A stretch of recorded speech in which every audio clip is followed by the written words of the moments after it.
Hello, welcome to the Oxford Psychiatry Group. I'm Dr. Malik. I'm a psychiatrist experienced in old adult and general adult psychiatry. And this is? Hi, I'm Dr. Hutchinson. I'm an old age psychiatrist. Okay, so Michelle, today we're going to discuss an interesting research paper about nuns and journaling.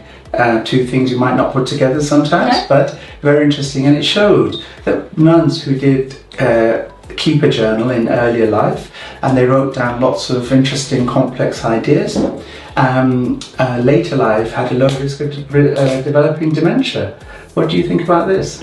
I mean, that's a really interesting paper, Max, and I think it highlights a lot of what we talk about in memory clinics. So it's use it or lose it. So there's this idea in old age psychiatry and memory services of cognitive reserve, so that if maybe you've got higher intelligence or you've used your brain, with complex skills, that actually you're less likely to develop dementia, and there's a lot of evidence to support that. So I suppose thinking about that, Max, it makes sense, doesn't it? So people who are thoughtful, use their brain, write things down, you can appreciate that they probably are at low risk of developing dementia.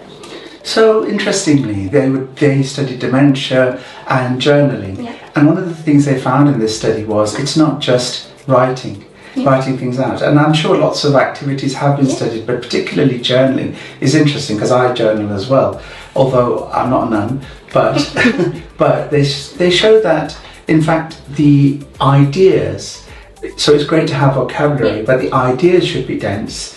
And the other thing which I found really interesting in this paper was when people were much more positive in what they were writing down in earlier life, and most people are positive in their 20s and probably 30s, and that was also a neuroprotective factor, so it prevented or was diminished at the risk of dementia. What do you think? That's interesting? I mean, that's really, I wasn't aware of that, Max. It's really, really interesting. I mean, you learn something every day, but again, I think that makes sense in what we know and what we experience in memory clinics. So we know that depression is a risk factor for dementia.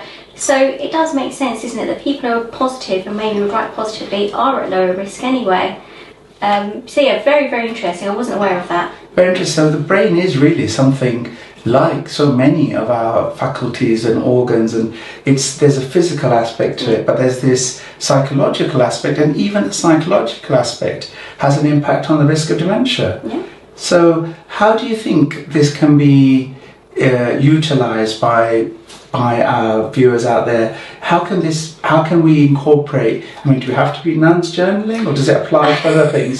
I mean, if that's your interest, Max. But I think it shows just being thoughtful and using different parts of your brain. So we know that people who learn languages are at lower risk of developing dementia.